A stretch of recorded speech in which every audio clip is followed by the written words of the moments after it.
I'm doing the Rory Gilmore reading challenge and reading all 339 books, and here are 5 books from the challenge that I've read that I want to talk about. I think I have read this book maybe 4 times in my life, not by choice, just FYI, and that book is The Great Gatsby by F. Scott Fitzgerald, a story that talks about a man by the name of Jay Gatsby, whose parties in his Long Island mansion are legendary. Only one person that Jay Gatsby really wants to impress, and that is Daisy Buchanan. It follows Gatsby's obsession with Daisy, of the lengths he will go to try to win over Daisy's affection, but also how that spiral and that obsession leads to a doomed fate between the pair. I really love The Great Gatsby in terms of classic literature stories. It is one of my personal favorites. It really does encompass the world of money and the world of power and the world of status in the Jazz Age.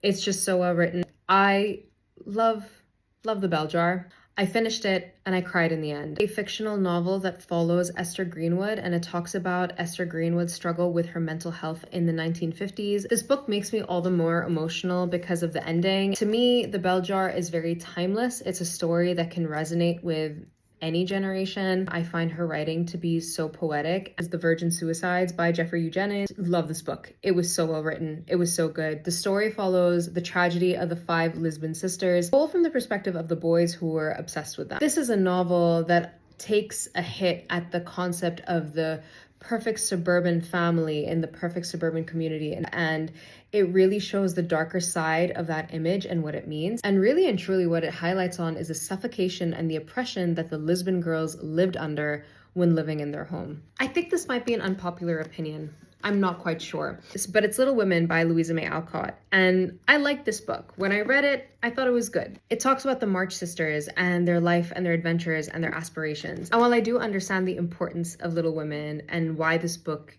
is so good, I personally just thought it was okay in terms of the classics that I have read.